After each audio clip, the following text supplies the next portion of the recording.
Le cercle RH, notre débat, et on parle des DRH, ça tombe bien puisque l'émission s'appelle Smart Job et on reçoit beaucoup de DRH sur ce plateau. Devenir DRH, comprendre les enjeux pour une prise de poste sereine. Alors c'est pas un titre, mais c'est le titre d'un livre qui est sorti chez Duno et on a deux co-auteurs de ce livre. Audrey Richard, merci d'avoir répondu à l'invitation, c'est un vrai plaisir. Alors vous êtes venu régulièrement avec la casquette présidente de l'Association nationale des DRH, vous êtes vous-même DRH du groupe UP. Et puis vous avez un de vos co-auteurs, les trois ne sont pas là, il y en a deux, c'est déjà pas mal.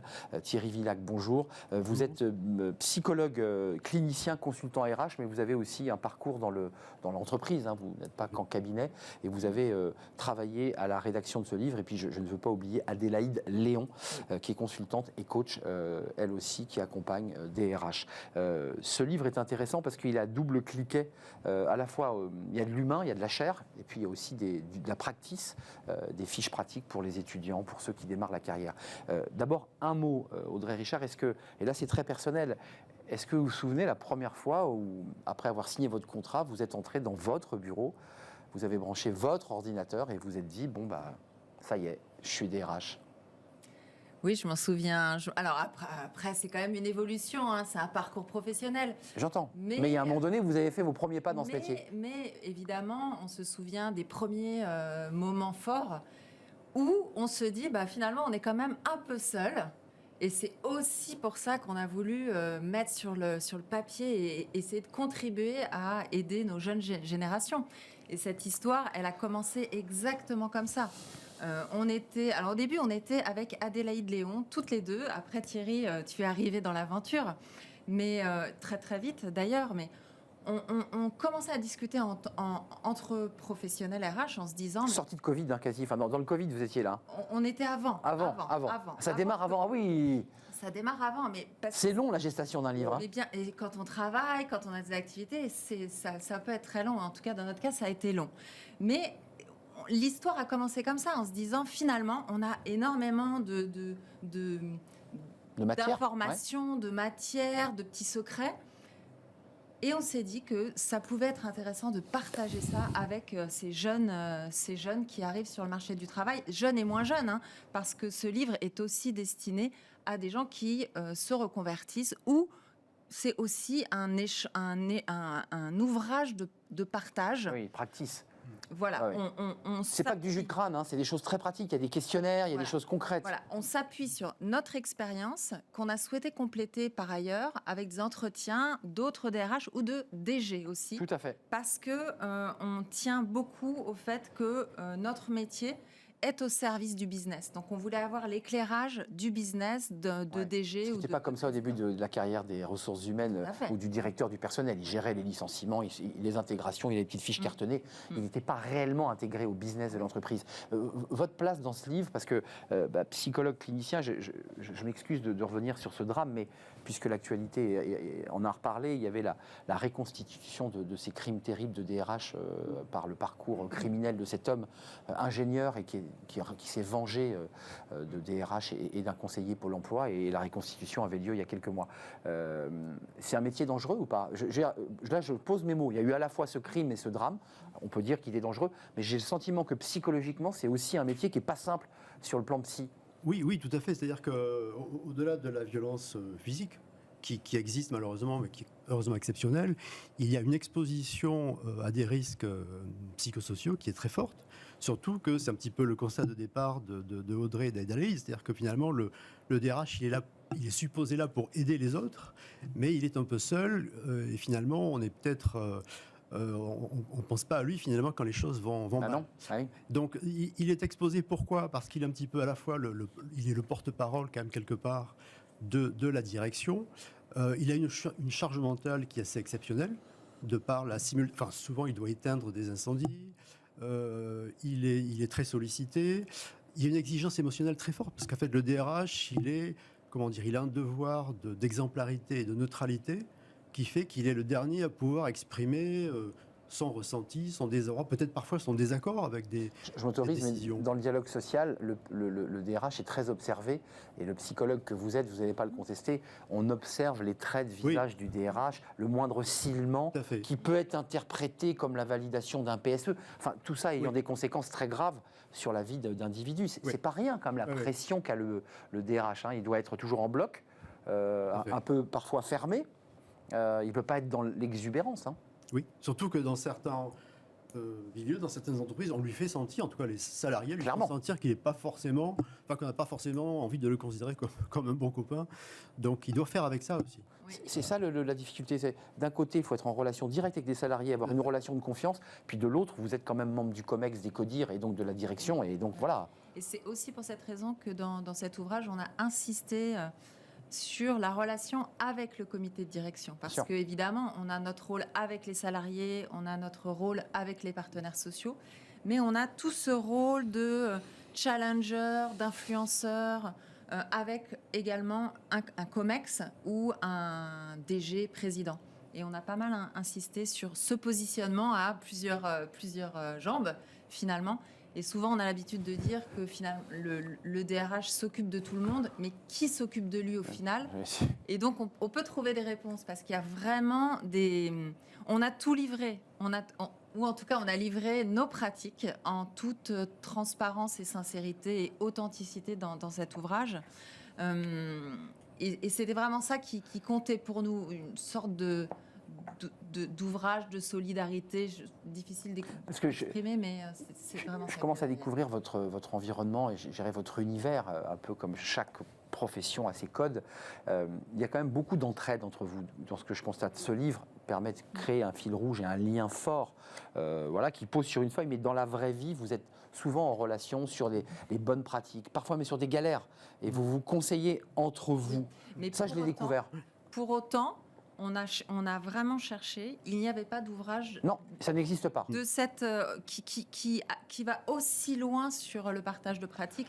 Et après, en effet, je vous rejoins, on est une profession qui, à travers des cercles RH, alors on peut parler facilement de la NDRH, l'association C'est ici des le cercle RH, hein, vous Voilà. êtes au bon endroit. Hein. Voilà. Mais c'est vrai que ces moments de collectif, où on se retrouve entre communautés, Ça, c'est où important. on peut partager nos problématiques et se donner des petits trucs. Puis de se détendre un peu aussi, et de se détendre. il faut le dire. Et je pense que dans important. dans les parades et dans les moyens de faire face à ce stress et à la gestion mentale, enfin la pression mentale, Pression, ouais. je pense que justement le soutien social est le premier rempart, c'est-à-dire qu'effectivement ce sentiment de solidarité, de confiance qu'il peut y avoir dans le meilleur des cas à l'intérieur du CODIR et entre le DRH et le DG, Essentiel. c'est vraiment le premier rempart. Et surtout, enfin, donner conseil, c'est-à-dire que si ce rempart n'est pas là, c'est très important que le DRH aille trouver ailleurs, à l'extérieur de l'énergie l'entreprise, ailleurs, ouais. ce soutien, cette reconnaissance. Que ce soit, le carburant, quoi. voilà, que ce soit avec des pairs ou que ce soit peut-être en prenant des responsabilités dans des organismes professionnels, par Je exemple. pense que les écoles qui forment au DRH, il y en a quelques-unes, et d'ailleurs une qui est venue récemment, qui va ouvrir là, devrait quand même se pencher sur ce livre pour accompagner les étudiants, soit avant la formation ou pendant, parce que c'est vraiment un livre utile. Mais il y a quand même deux éléments forts du DRH. Alors, on parlera de la crise Covid hein, qui vous a propulsé sur le devant de la scène, mais il y a le dialogue social. Alors le dialogue social, c'est un mot un peu pompeux et techno, mais en fait, c'est quand même ouvrir une porte, se mettre autour d'une table et rencontrer les partenaires sociaux. Voilà, c'est ça la réalité, pour leur annoncer des transformations et des choses qui sont objectivement pas toujours agréables à dire. Comment vous gérez ça, vous ? Comment on met le masque, on fait attention Alors, non, vraiment, je compléterai en disant c'est surtout de la construction. Dans les entreprises, le dialogue social, il est là pour construire, pour faire évoluer l'entreprise. Je parlais du moment où il fallait vraiment Voilà. se parler, quoi. Voilà. Après, Ou s'engueuler. évidemment, dans certaines difficultés économiques, là, on est sur autre chose. Mais Ouais.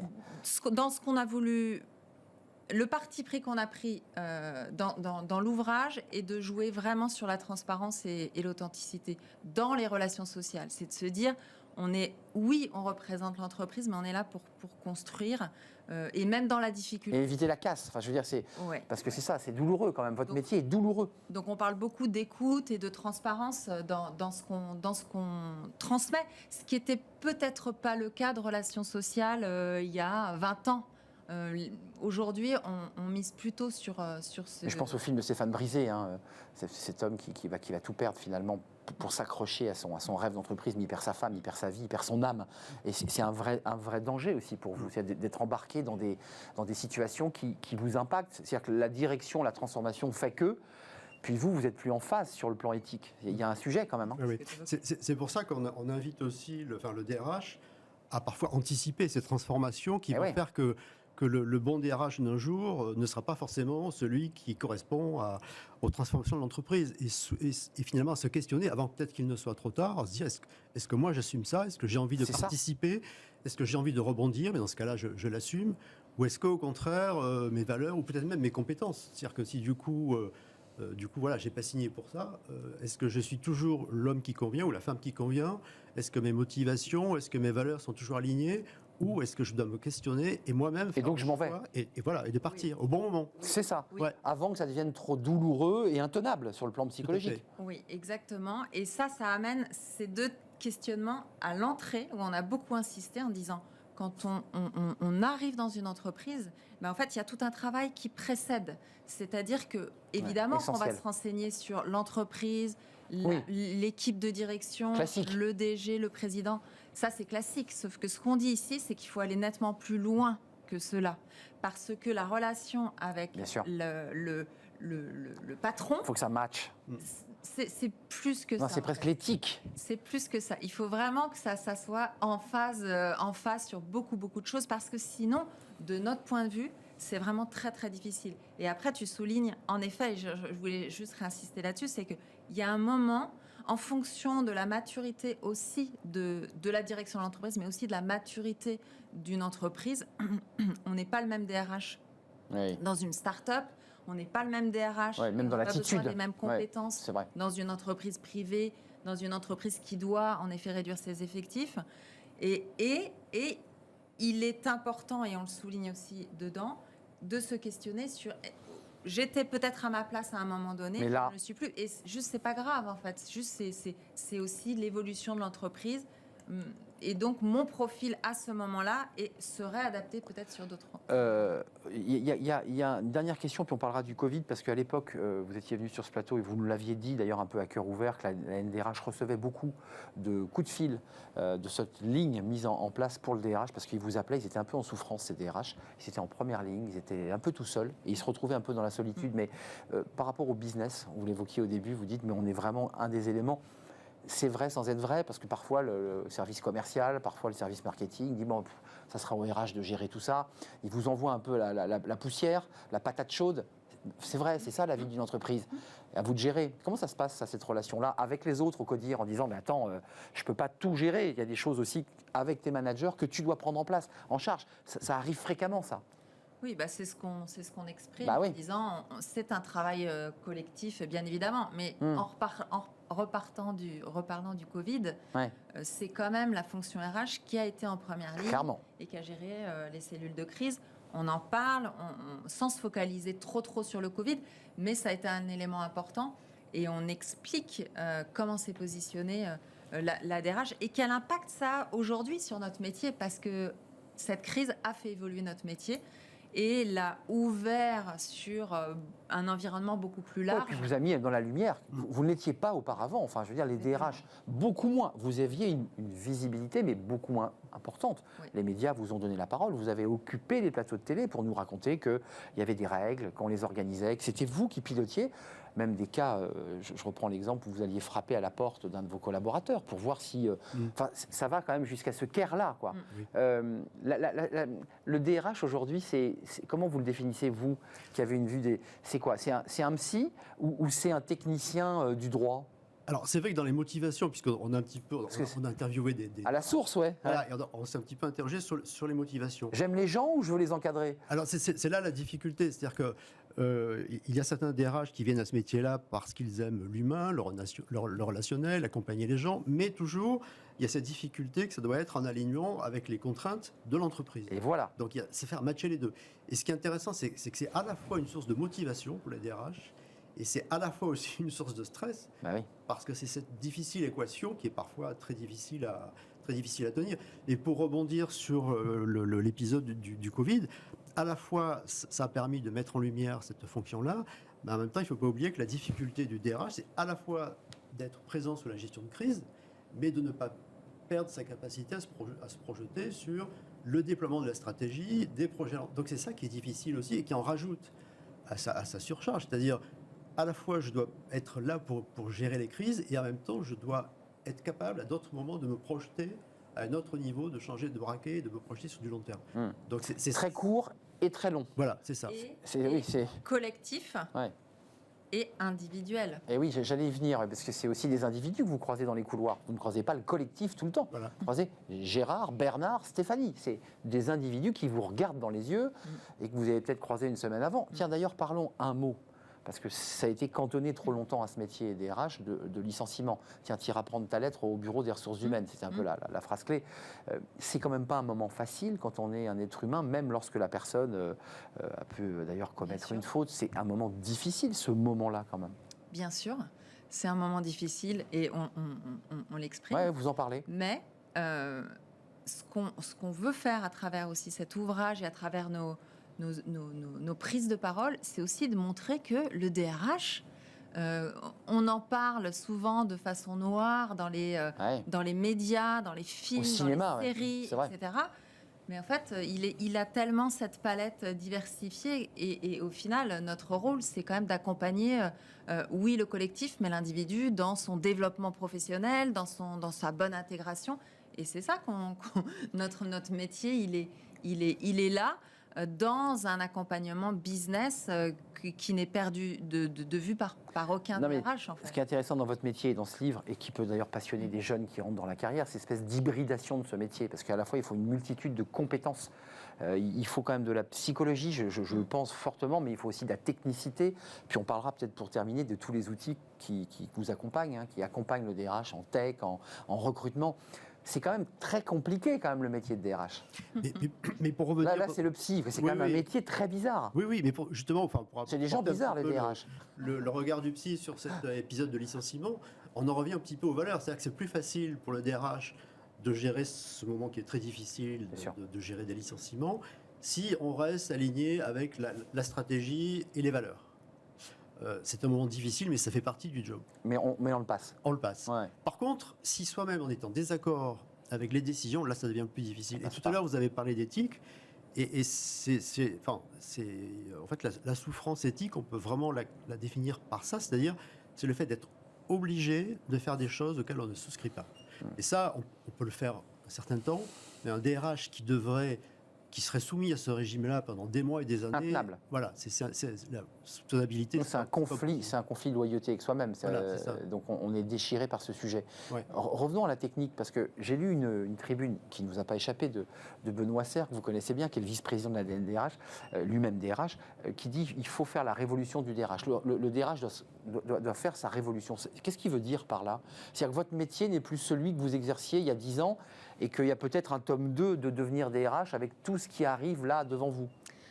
Le métier de DRH, les compétences s'élargissent. Le champ d'intervention s'est élargi pendant ces 2 années de Covid et ça va continuer. Et quand on parle de RSE, quand on parle de transition environnementale, tout ça, ce sont des sujets qui impactent l'entreprise. Et ce qu'on constate, c'est que souvent, c'est le DRH ou la fonction RH qui prend cette activité-là. Mais ce qui va être important, c'est aussi vraiment de coller à son territoire et d'avoir vraiment en tête quels sont les acteurs du territoire qui peuvent m'aider en tant qu'entreprise. Donc là, aujourd'hui, on parle de pénurie de main-d'œuvre. Clairement. Qui peut nous aider sur la pénurie de main-d'œuvre? C'est évidemment l'APEC, c'est évidemment Pôle emploi qui va changer de nom, c'est évidemment peut-être aussi des missions locales, on le voit de plus en plus.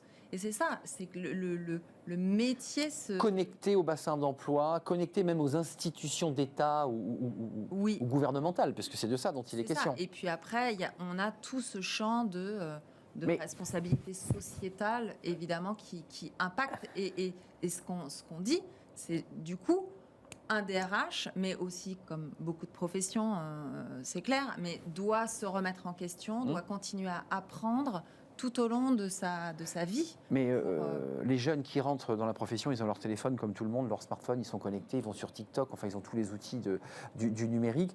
Là, on est en train quand même de vous vendre, à vous les DRH, vous êtes très sollicités, l'idée que globalement, plus besoin de DRH, tout ça se fait avec l'algorithme, qu'on sélectionne sans CV. Non, mais c'est un peu quand même la petite musique qu'on a même sur ce plateau. Présidente de la NDRH, vous dites quoi? Vous êtes le juge de paix sur ces sujets. On met de l'humain, on s'appuie sur la tech, on fait que de la tech? C'est... La, ré- Bah, la réponse est assez bah oui, c'est un simple. QCM simple, là. Est assez simple. Bien, alors, on peut parler d'hybride aussi dans notre métier, mais notre métier a évolué toutes ces années. Il est en train énormément d'évoluer. Et l'organisation du travail avec le télétravail, les demandes de flexibilité à outrance, bien sûr que ça a un impact sur le métier, sur la technique. Évidemment que le digital, on en parle aussi, c'est plus une option. Le digital n'est pas une option, bien évidemment. Donc, ça fait partie Et donc, de vos outils, on est d'accord. oui, et donc ça veut dire qu'il faut être au courant de ce qui se passe sur le marché. Bah ouais. Il faut discuter, il faut s'ouvrir, voir comment on peut faire. Mais vous évoluer. êtes très sollicité, vous le concédez. Oui, mais ce qu'on voit dans les entreprises, en tout cas en France, parce que c'est plutôt focalisé France, Ouais. c'est que les entreprises, les équipes RH sont plutôt mal dotées quand même en termes d'outils pour travailler Ça, c'est un paradoxe au d'ailleurs. quotidien. Ouais. C'est un paradoxe C'est-à-dire quoi, vous qu'on identifie. Pas assez de connexion sur les job boards, pas assez de liens avec... Plutôt sur les outils. On se dit, nos salariés sont des citoyens qui utilisent des outils modernes. Et donc, l'entreprise Il faut que vous les moderne, ayez. pareil. Et donc, les équipes RH, c'est la même chose. Donc là, il y a cette ouverture, en tout cas cette évolution. Il y a encore pas mal de travail là-dessus. Mais évidemment qu'il faut s'appuyer sur cette évolution sans trop non plus le DRH 3.0 ou en C'est ça, métaverse. ou même le 4.0. Vous y croyez Oui. pas au DRH métaverse, là? Un avatar, vous vous asseyez face au candidat qui vient s'asseoir avec son avatar. Parce que ça existe. Ça va évoluer. Maintenant, ce qui était évoqué avec l'éthique, avec Ah oui. l'objectivité, C'est l'humain. voilà, c'est Voilà. Là, l'algorithme ne réglera pas cette question de conflit de loyauté. hein. Oui. quand même Et- Vous en pensez quoi, vous, de la tech et de la technologie qui remplacerait le DRH? Alors là, je n'ai pas, j'ai pas un avis très... Très positif. Non, non, pas forcément, mais très, très documenté. Mais par contre, votre question entre comment dire, la technique et l'humain, le DRH, il reste le garant de la cohésion des équipes, du vivre ensemble.